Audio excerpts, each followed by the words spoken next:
CEOs used to talk of compétitivité, rentabilité, productivité, une croissance, flexibilité, réussite. But these days, given the scale of natural disasters linked to climate change, floods, droughts, devastating wildfires, major firms are being urged to take action to save our planet. It seems like these CEOs are now prioritizing the environment and climate, which have become major concerns. Climate change continues to be our biggest challenge. Ce que nous avons envie, finalement, c'est de partager avec vous notre envie de relever ce défi climatique. Our planet matters. That's why our commitment to sustainability is not only essential to our world, but it's also essential to our business. Il est temps d'agir. Et maintenant, il est l'heure d'agir. Il est temps d'agir. The upshot is that one of the so-called super major oil companies has decided to be ethical and go green. Whatever you do, don't call it Total. It's now Total Energies in the plural.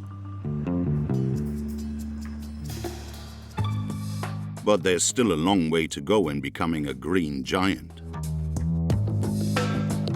According to the latest figures provided by the multinational corporation, we have worked out that Total currently derives 92% of its revenues from fossil fuels. And by 2030, hydrocarbons will still make up 80% of its turnover.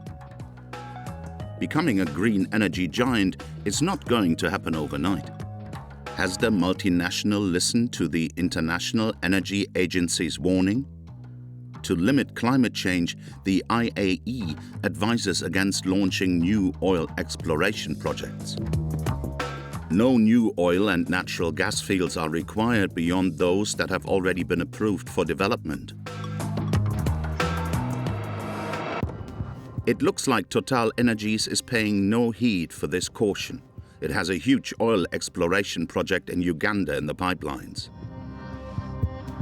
This project has been criticized by various NGOs who have denounced the risks of irreversible damage to the environment and climate and serious violations of human rights. Patrick Pouyanné, CEO of Total Energies, vehemently denies such accusations. Moi, j'invite tout le monde à aller voir ce qui se passe réellement sur le terrain en Ouganda. Parce qu'il est assez facile de critiquer qu'on est dans un salon à Paris. You are quite right, Mr. Pouyanné. We need to go to the site in Uganda to uncover the truth. To be able to investigate freely in this extremely authoritarian country, we decided to pose as wildlife-loving tourists. Look, Total Energies is following us. Where there are tourists, there are holiday snaps, and we didn't have to try too hard.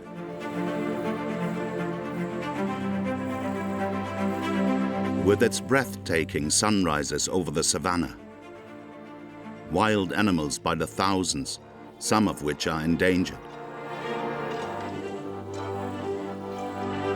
spectacular waterfalls whose waters gush at a staggering rate between narrow gorges into the Nile. This country is aptly described as the Pearl of Africa. But this gem might never look the same again.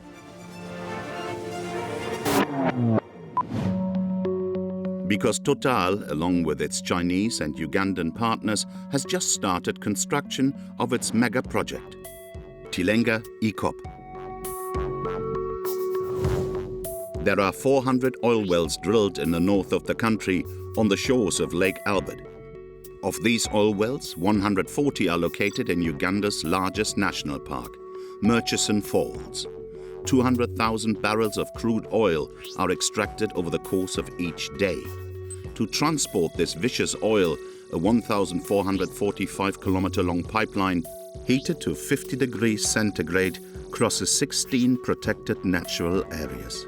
The pipeline transfers the oil to Tanzania, where it will then be shipped to Europe. This project is expected to emit 34 millions of CO2 into the atmosphere each year, equivalent to the annual emissions of 13 million cars. In order to carry out this colossal project, 100,000 people will have their homes expropriated. TotalEnergies maintains that the people affected by the project will see their financial situation improve. But can we really take their word for it?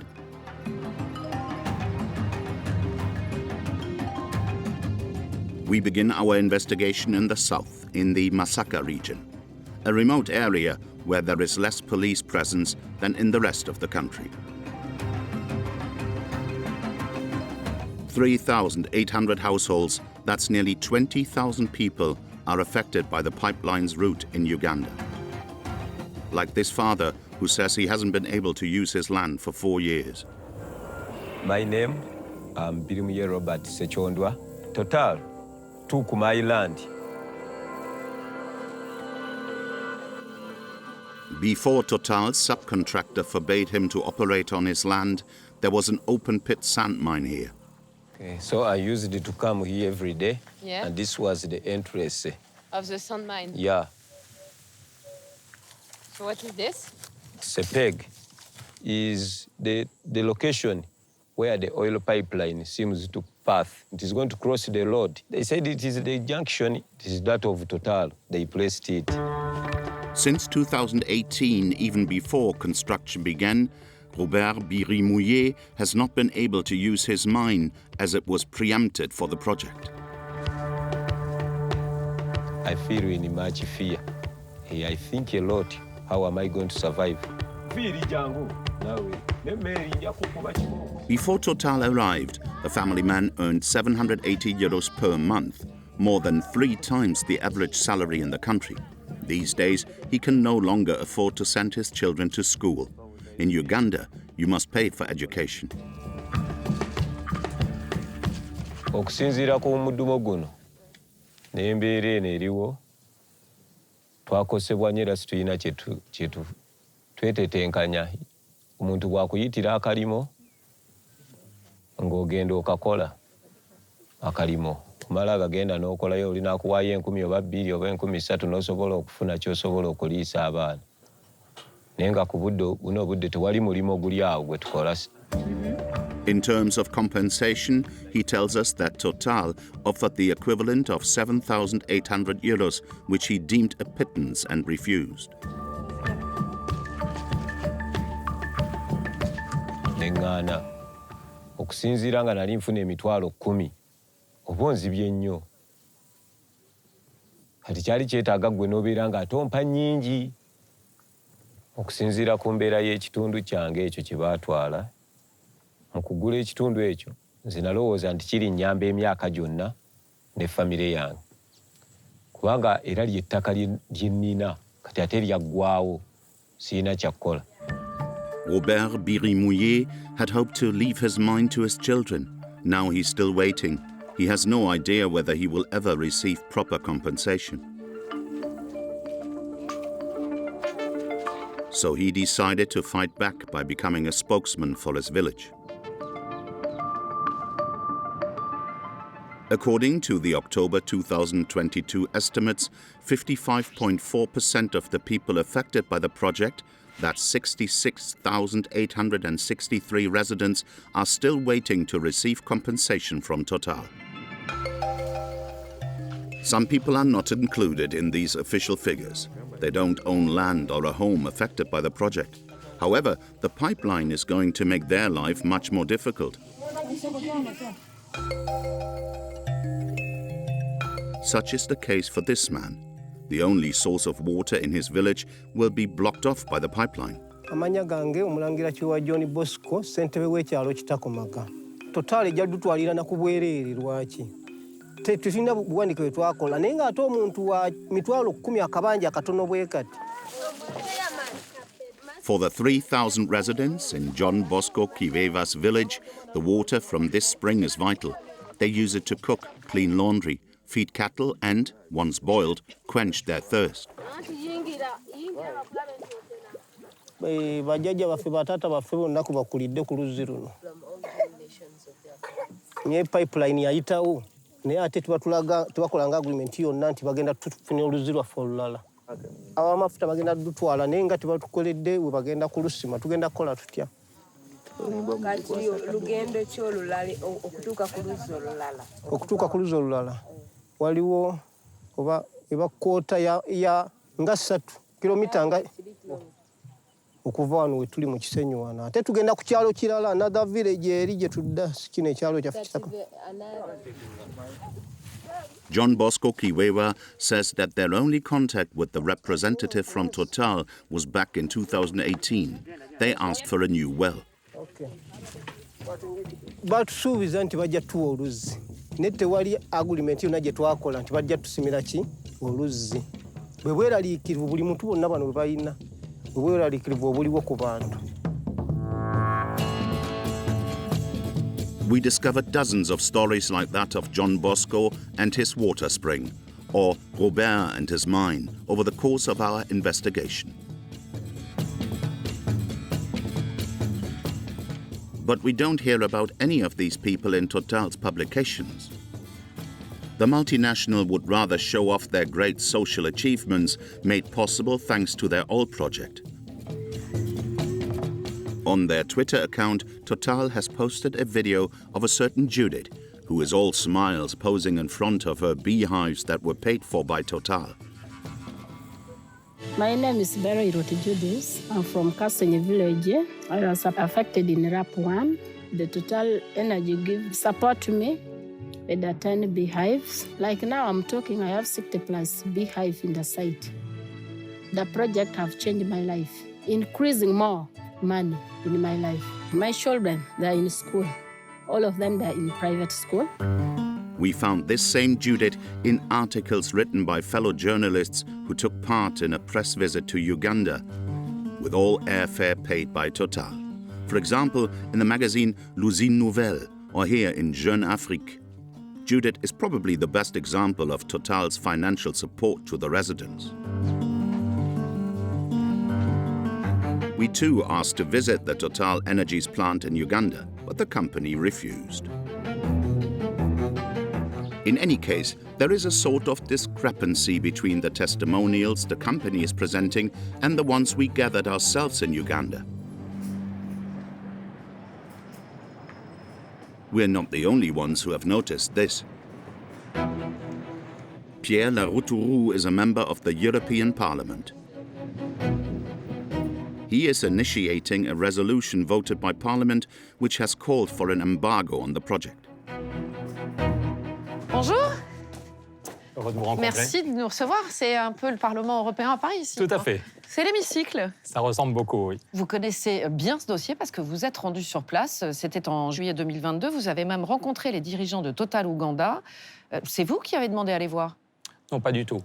Effectivement, pour comprendre ce qui se passait là-bas, on a été 4 députés de 4 pays différents, de 3 familles politiques, à se dire on va aller voir ce qui se passe vraiment. On est rentré incognito. Quand je suis arrivé, j'avais une chemise à fleurs, un livre sur les girafes, un livre sur les éléphants, parce qu'on avait peur de se faire bloquer par la douane. Et en fait, on a pu passer. Et quand les gens de Total ont su qu'on était là, ils nous ont dit on vous montre tout ce que vous voulez. Alors, qu'est-ce qu'ils vous ont montré? Comment ça s'est passé? Donc, je ne sais pas si on peut voir quelques-unes des vidéos qu'on a rapportées. Si, bien sûr.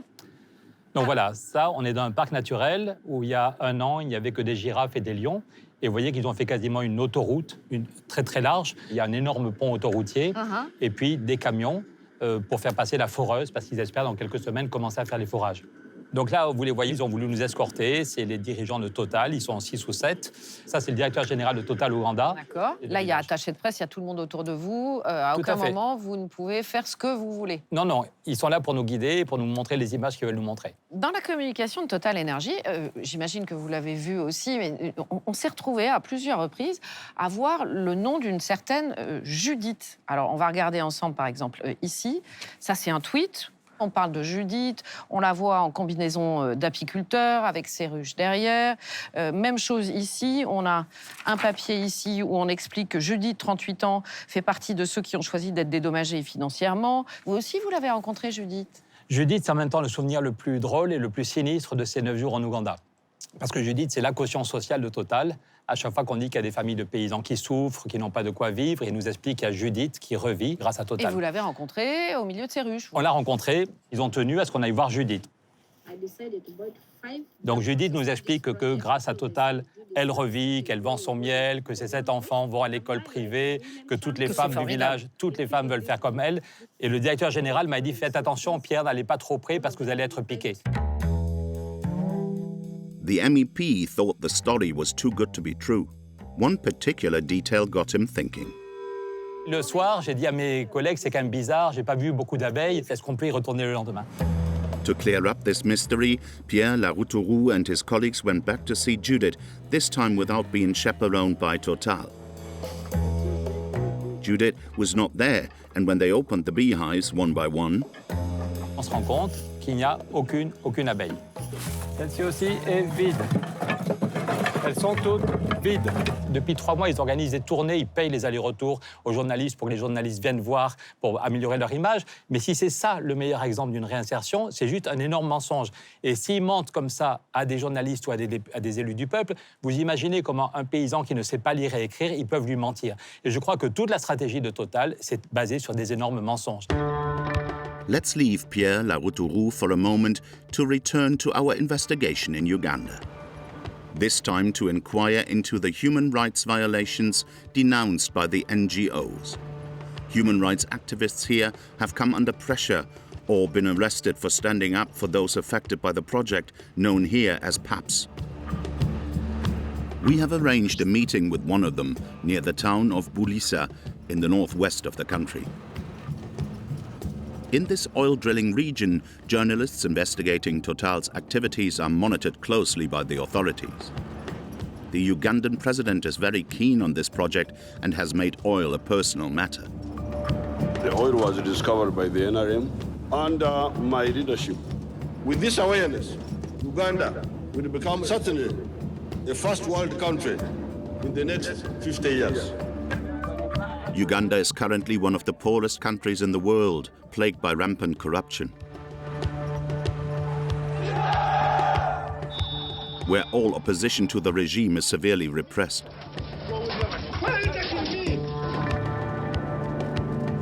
As an opponent of this oil project, our contact lives in hiding.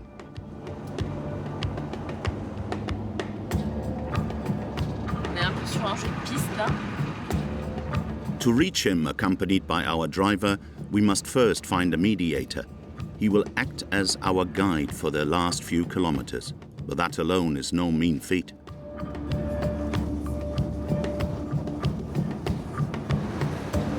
Ok, j'ai reçu un message qui me dit « Vous allez arriver à Bulisa, je vous attendrai sur le bord de la route. » Après un certain pont, après avoir dépassé une certaine montagne. C'est un petit peu énigmatique, mais on cherche une certaine personne qu'on n'a jamais vue. He's quite anxious about the fact that we are coming to make interviews in Bulisa, you know. Yeah, sure, yeah. Because of the pressure they had. 70 kilometers later, we go past the certain bridge and descend the certain mountain, so now we must keep our eyes peeled. We can't afford to miss him. Ah, is that him on the left? No. Or perhaps this person here? No.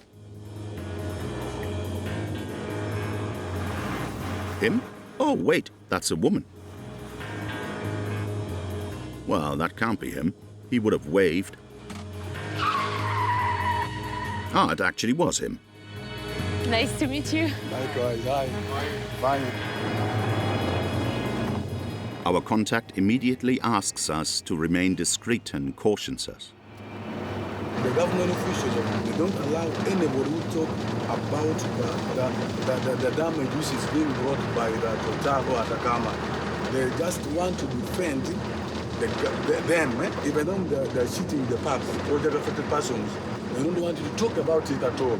So when we talk about that, we become the enemy to the government officials. And what happened if they think that we are here to talk about that? That one, automatically, they will arrest us. And then what? After arresting, Yeah. they take you in jail. The guide makes us take the back roads to avoid the police station and the Total offices in Bulisa. This one is yours. Okay.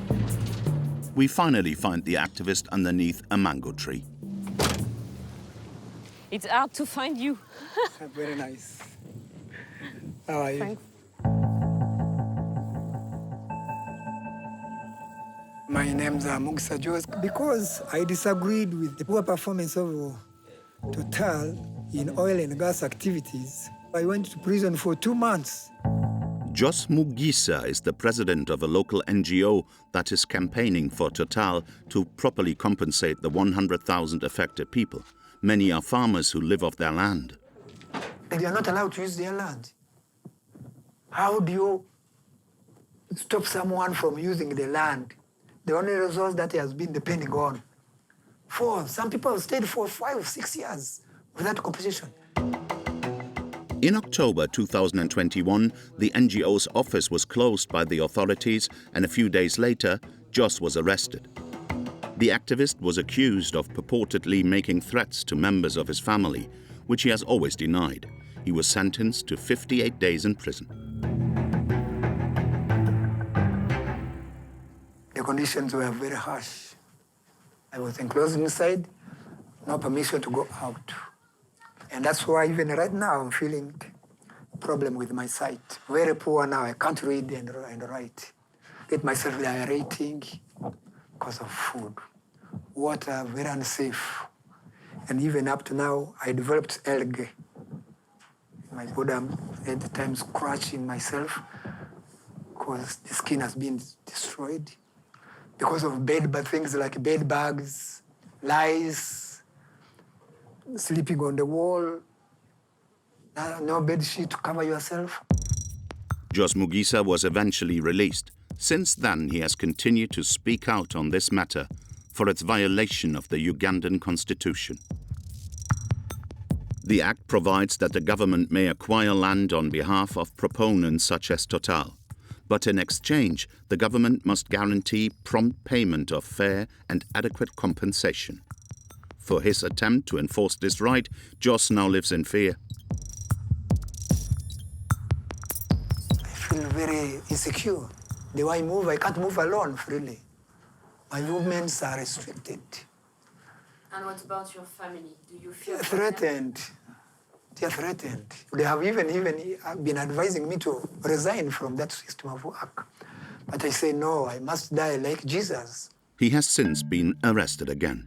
Repeated violations of human rights is something Pierre Laroutourou also noticed during his visit to Uganda. J'aimerais vous faire écouter ce que Patrick Pouyanné, le PDG de Total Energy, a dit devant ses actionnaires.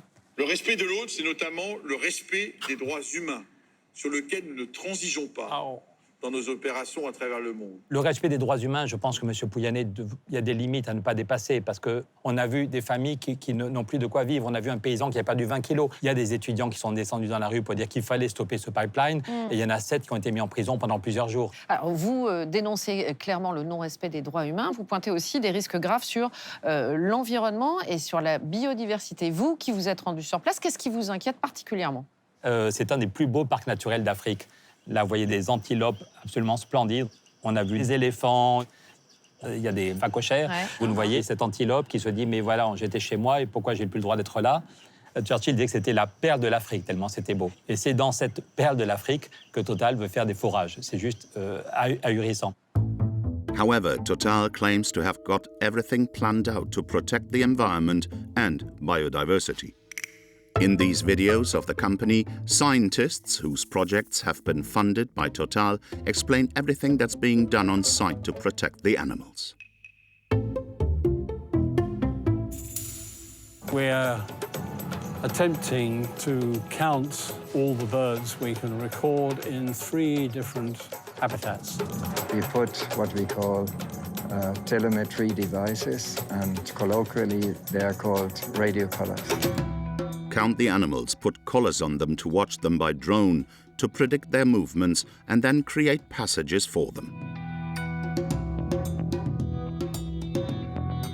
Total also pledges to increase the number of park rangers by half to clamp down on poachers. The multinational even has a biodiversity coordinator on site. The overall goal for biodiversity is to leave the Maxon Falls Conservation Area in a better condition than if the project had not taken place. This goal was made into a commitment during a press release in December 2021.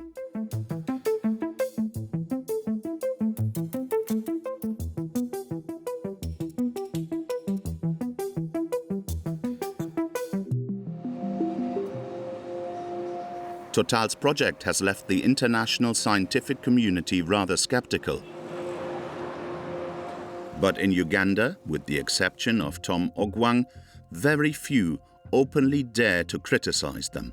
I've had a lot of knowledge about what Total is doing. On behalf of an expert panel appointed by the Ugandan government, this researcher, a specialist in oil projects, has examined the measures planned by the French firm to alleviate the impacts on wildlife. You cannot control animals. Unless you are going to fence off the entire park, then it becomes a zoo. It's not a park, because in the park, animals are supposed to move freely. They're looking for pasture, they're looking for water, they're looking for whatever. You know, animals are animals. So even if you put drones, some of the mitigation measures that Total promised seems to be unrealistic. Some of Total's other proposals may even prove to be counterproductive. Doubling the number of rangers, as Total is proposing, may actually complicate the problem, because the more rangers you have in the park, the more interaction and disturbance you're having on the animals. The whole concept is that animals don't want to be disturbed. They don't want light, they don't want noise, yet the activities of Total will definitely produce noise. They will need light. So, will the rangers stop the light from lighting? It's not possible. Total claims that its project will have a net beneficial impact on biodiversity and environment. What do you think about this statement? The statement made by Total that its activities will have a net benefit outcome on the environment is far-reaching. We can say maybe they will try to mitigate, but there's no guarantee. So it's sort of a laughable statement. In this report, the independent expert mission has made some rather damning conclusions on the multinationals' commitments. The assessment processes are not very transparent, impact studies are biased, and focuses insufficiently on key issues. The report presents a very positive picture of what Total will do and tries to hide away or to run away from the negative aspects of their activities. I would say it's not fit for the purpose. In response to criticism, Total has made some new promises, restoring forests for the chimpanzees and reintroducing rhinos.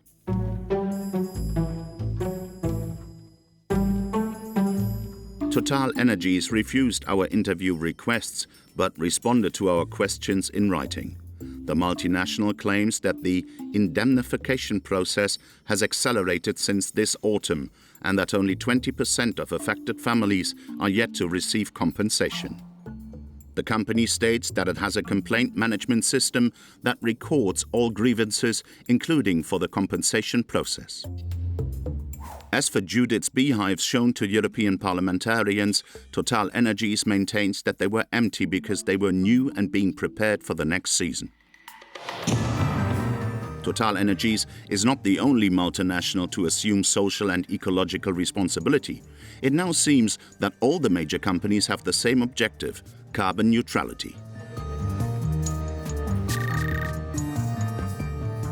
This is top of the agenda for major business leaders. We want to make BASF carbon neutral by 2050. At Google, we were the first major company to be carbon neutral in our operations. Ce que nous visons, c'est la neutralité carbone dans le monde en 2050. It seems that achieving carbon neutrality is the holy grail for multinational companies, but what does that even mean? Imagine taking a nice bath. The planet is a little like this bathtub. and the water from the tap represents greenhouse gases like CO2 generated by human activity.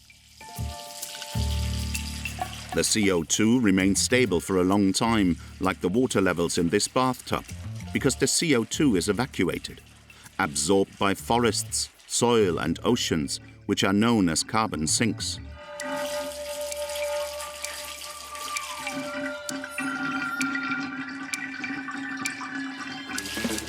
Except now, global warming is getting worse.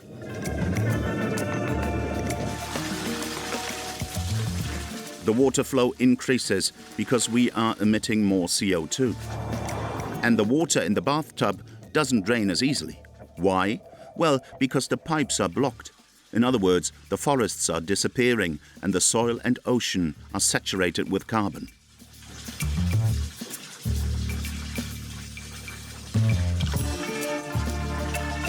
So our planet is saturated with greenhouse gases. It is, like this bathtub, about to overflow.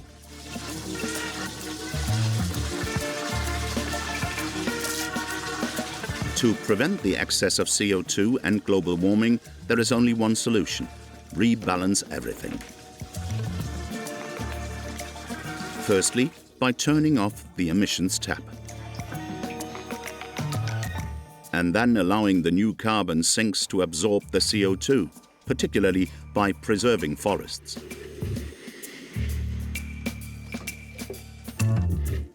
On a global scale, this is how carbon neutrality works. But nowadays, it has become a marketing tactic for businesses who label their products carbon-neutral bottles, carbon-neutral nappies, carbon-neutral tomatoes, even carbon-neutral coffee capsules. Merci. Je vous propose un petit café? With this promise, Nespresso allows you to enjoy its coffee pots with a clear conscience. L'idée, c'est qu'en 2022, une tasse Nespresso, où qu'elle soit dans le monde, devienne carbon neutral. Did you hear the CEO of Nespresso correctly? These 10 billion capsules that are sold every year, made from aluminium and mined halfway around the world, are allegedly carbon neutral and do not impact global warming. Yeah, right. By what miracle is Nespresso managing to make these capsules carbon neutral? In their official documents, the multinational has outlined the ways it achieved this. It has reduced its emissions by 5%, mainly through the recycling of capsules. As for the 95% remaining emissions, Nespresso is focusing on carbon offsetting by planting trees. What to make of these business climate strategies? We have a meeting with this carbon markets expert. Aujourd'hui, les entreprises ne cessent de parler de neutralité carbone. Pour atteindre cette fameuse neutralité, elles misent beaucoup, comme Nespresso, sur la compensation carbone en plantant des arbres. En quoi ça consiste, la compensation carbone ? Bien, c'est l'illusion qui est diffusée par un certain nombre d'entreprises et d'acteurs économiques qu'on pourrait neutraliser, annuler finalement les émissions de CO2 que l'on fait à travers les voyages aériens, à travers la circulation automobile, en plantant des arbres ou en conservant des forêts. Vous parlez carrément d'illusion. Oui, c'est une illusion. Vous allez émettre du CO2 en prenant par exemple un vol transatlantique. Ouais. Une bonne partie de ce CO2 va rester dans l'atmosphère pendant des centaines d'années. Ouais. Et il faudrait, pour compenser ces émissions, que le carbone que l'on va stocker, que l'on va constituer en plantant des arbres, reste lui-même stocké dans les arbres pendant des centaines, voire un millier d'années. Mais vous ne pourrez jamais garantir que ces arbres vont vivre suffisamment longtemps et vont stocker suffisamment longtemps le CO2 pour pouvoir neutraliser complètement les émissions. Ouais. Deuxièmement, on pourra planter des arbres sur une certaine partie de la planète, mais très très vite, on va atteindre des limites qui seront des limites. Parce qu'il n'y a pas assez de terre ? Parce qu'il n'y a pas assez de terre, parce qu'il y a de la concurrence avec les terres agricoles. Et troisième chose, si vous voulez, c'est que le pire peut-être dans cette affaire, c'est que ça donne bonne conscience aux consommateurs. Et d'une certaine manière, je peux effacer effectivement mes péchés carbone en plantant des arbres. Carbon offsetting may be an ecological misconception, but there's no denying that it's a flourishing economic market, now valued at over 1 billion euros. One of the leaders in this market is called Pure Projet. This startup was founded in 2008 by Frenchman Tristan Lecomte. He's the face of the business and is quite well regarded by the media. Tristan Lecomte, bonjour. Bonjour. Surnommé l'homme qui murmure à l'oreille des multinationales. On passe de devenir une personnalité clé dans la lutte pour l'environnement. Sa cible, les forêts. Son objectif, leur redonner vie. Vous voulez en fait apprendre aux multinationales à être plus loyales avec la nature et ça commence par planter des arbres. To save the planet, Tristan Lecomte plants trees and sells carbon credit to multinational businesses such as Nespresso. You're probably wondering how it all works. We'll explain everything. Nespresso emits lots of CO2. Like all companies, it's mapping its carbon footprint. To reduce it, Nespresso is doing what we call carbon offsetting. It uses a third party, Pure Projet. Pure Projet plants trees. Every tree that is planted absorbs carbon. 1 ton of sequestered CO2 entitles the company to 1 carbon credit.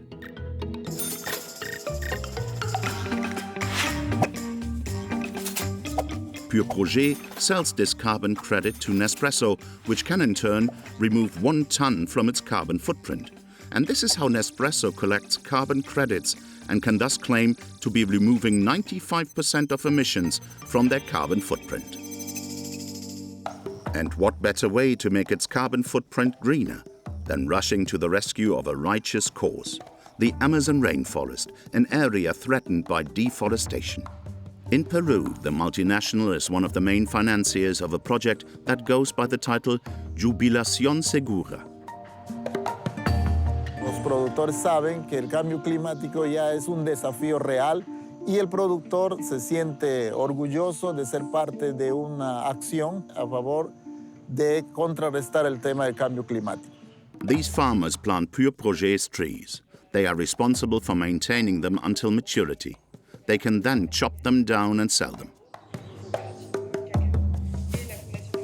Over the years, these trees will have stored CO2 and therefore generated carbon credits. Improving the lives of Peruvian farmers while storing carbon is a nice idea, but once again, a flight of fancy. We are here in Lamas, in northern Peru. There are no representatives from Pure Projet here. The firm outsources the planting of trees to a local cooperative, Oro Verde.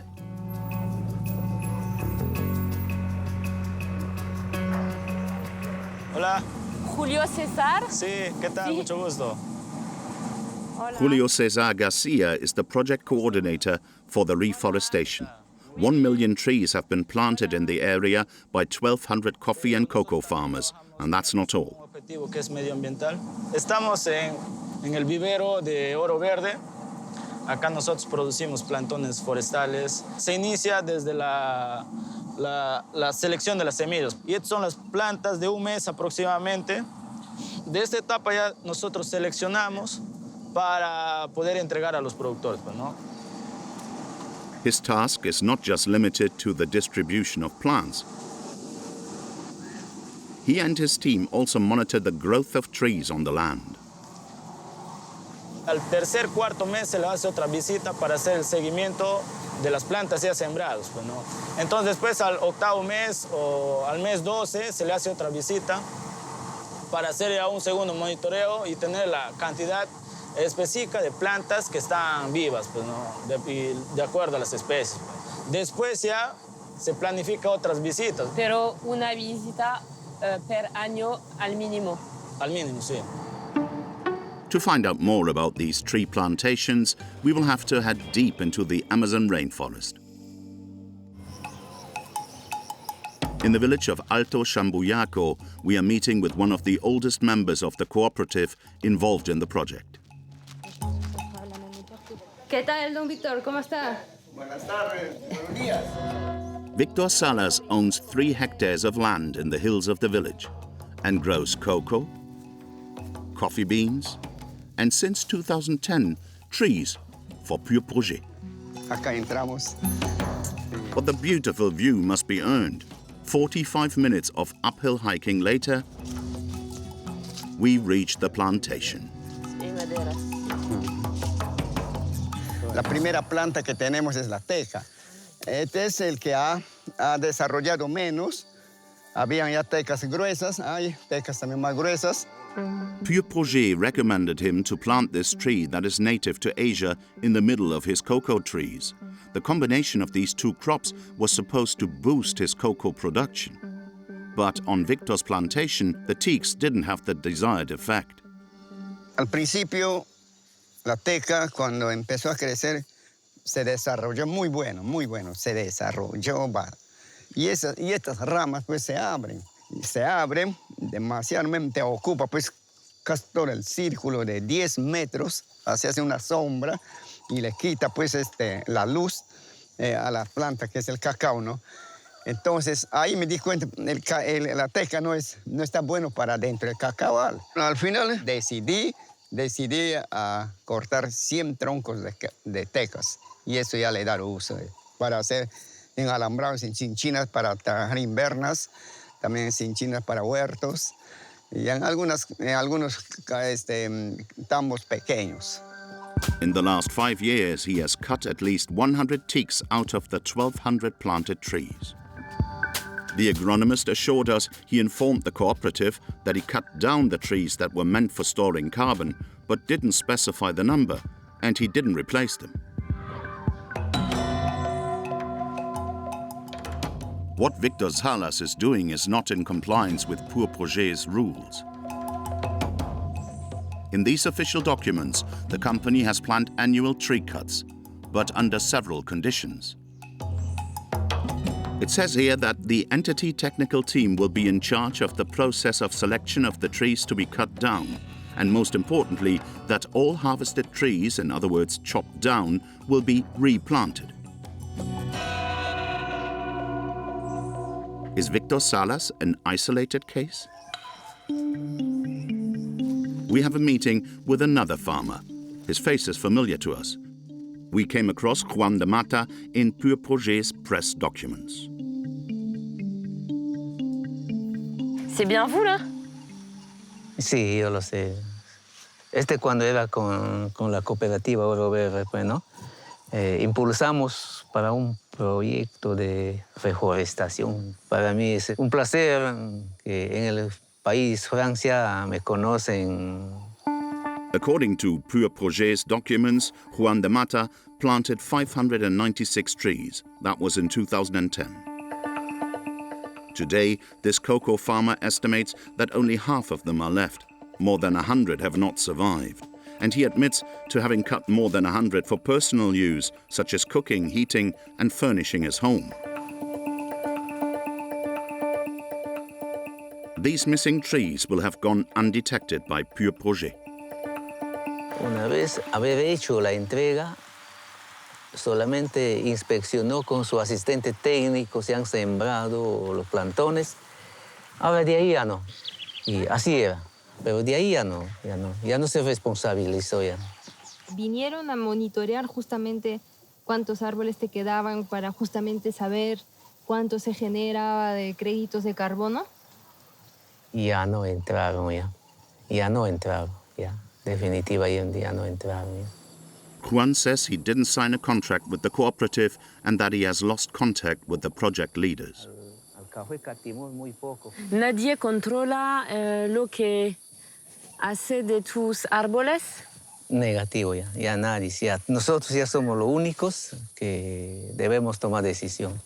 ¿Cómo se puede contabilizar el crédito carbón que tus árboles producen?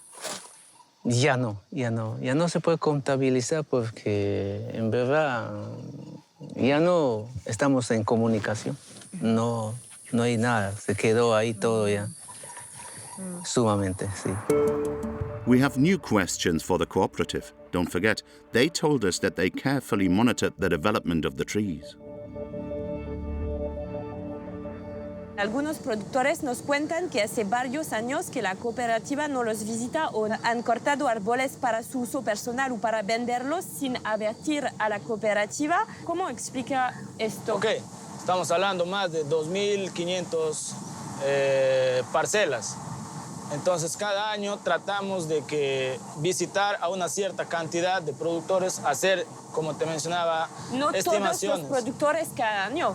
No todos los cada año, pues no. O sea, si queremos llegar a todos, no lo vamos a cumplir, pues no, porque eso requiere un montón de inversión, un montón de personal para visitar a todos, pues no. Tenemos un equipo forestal, somos ahora 8 personas que nos dedicamos a hacer todo el procedimiento. 8 personas sí. Por 1 millón de árboles. Pero obviamente, como te explicaba, no vamos a visitar a todos los árboles, pues no. 8 people to control an area of 2,500 plots with 1 million trees. It's difficult, that's for sure. How can they ensure the storing of the sold carbon credits under such circumstances? In this official document, Pure Projet has guaranteed 23,768 carbon credits for Nespresso between 2015 and 2019, which is how many tons of CO2 the trees absorbed. We asked Tristan Lecomte for an interview, by mail, then by phone, because he lives in Thailand. Hello? Oui, bonjour, Tristan Lecomte, c'est Élise Lucet. He wishes to clarify 2 things about the reforestation program in Peru. De toute façon, il est vérifié par un organisme tiers. Tous les 5 ans, c'est la certification suivant le standard Vera. Et quand le certificateur y vient, il va aller vérifier aléatoirement 10 à 15% des parcelles. Selon nos informations au sein de la coopérative Oro-Verde, il n'y a que 8 personnes qui sont en charge du suivi de 1 million d'arbres déjà plantés dans la zone. Est-ce que vous considérez par exemple que 8 personnes pour surveiller 1 million d'arbres, c'est suffisant? Oui, parce qu'il n'y a pas besoin de les surveiller tous les jours, les arbres. C'est un contrôle une fois par an. Mais vous voyez, comment vous pouvez garantir des crédits carbone aussi précis, alors que nous, quand on va sur le terrain, on nous dit qu'il n'y a pas de contrôle? Mais c'est pas nous qui le faisons, qui générons les crédits. C'est un certificateur tiers qui délivre. Nous, on garde un buffer de plus de 20%, entre 20 et 30% sur le niveau de risque du projet. Donc, c'est une partie des arbres qui ne seront jamais vendus. D'accord. On va vous envoyer les réponses par écrit pour ça, donc vous l'aurez. Mais est-ce que c'est possible qu'on se rappelle? Vous nous envoyez vos réponses et on vous rappelle derrière. On verra, ouais. Despite being a television regular, Tristan Lecomte does not seem very willing to meet us. No surprise there, then. Meanwhile, let's recap. This project is certified by a standard Vera VCS, which guarantees that the carbon is actually being stored. From our talk with Tristan Lecomte, this all seems well regulated. Every 5 years, a certification body inspects 10 to 15% of the plantations. And most importantly, Pure Projet doesn't sell all the carbon credits generated by the planted trees. It reserves 20 to 30% of them, a sort of life insurance for the trees. Let's dive back into the project's official brochure. The first shock, it's not 20 to 30% of credits that are being reserved, but just 10%. It's written right here. And that's not Tristan Lecomte's only inaccuracy. A leading organization that audited this Pure Projet program in 2015 visited a total of 14 plantations out of 2,416. That's just 0.57% of the plantations.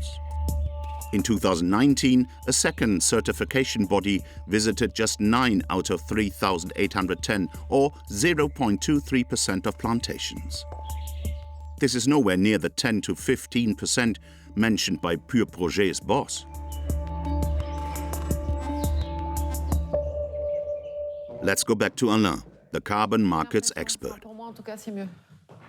Je voudrais vous montrer un témoignage d'un agriculteur et je vous propose de l'écouter. La teca, cuando empezó a crecer, se desarrolló muy bueno. Y estas ramas pues se abren, así hace una sombra y le quita pues la luz a la planta que es el cacao, ¿no?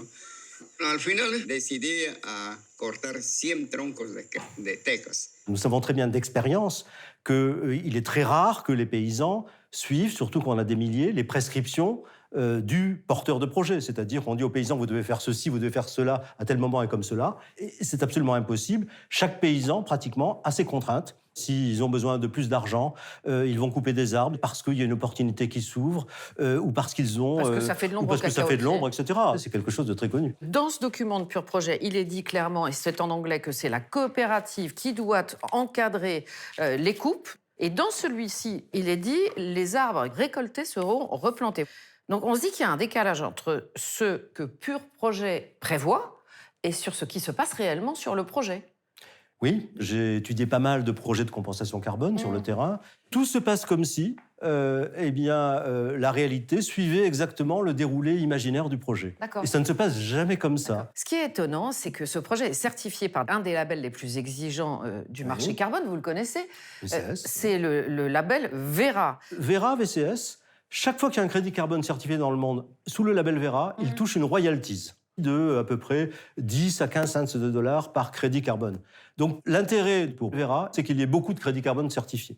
Dans un projet de compensation carbone comme celui-ci, Pur Projet est tenu de mettre en réserve des crédits carbone. C'est une petite réserve pour compenser les risques. C'est une sorte d'assurance. Voilà. Pur Projet met en réserve 10% des crédits carbone générés par les arbres plantés. Est-ce que 10%, ça vous semble suffisant ? Ça paraît tout à fait insuffisant. La possibilité aujourd'hui qu'il y ait des sécheresses avec des arbres qui meurent, qu'il y ait des incendies, surtout en ce moment, bien évidemment, augmente d'année après année. Généralement, le grand jeu, c'est de sous-estimer les risques, de dire finalement, il n'y a pas tellement de risques, etc., il n'y a pas de sécheresse. C'est un peu ce qu'il y a dans ce document de projet, d'ailleurs. Alors, Pur Projet sous-estimerait ces risques, d'après vous ?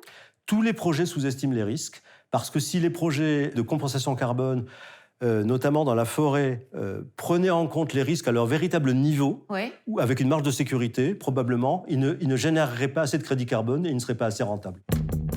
After all this, we called Tristan Lecomte back. He refuses to pick up. Pur Projet simply sent us an email.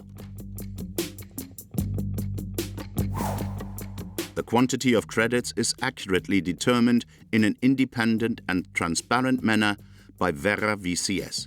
Pur Projet can therefore not sell more carbon credits than what was certified on site. And is Nespresso, which buys carbon credits to offset 95% of its CO2 emissions, being thorough enough? The company responded in writing. We only purchase carbon credits that are certified to the highest industry standard. They ensure that the impacts relating to each carbon credit generated are real and independently verified through regular audits.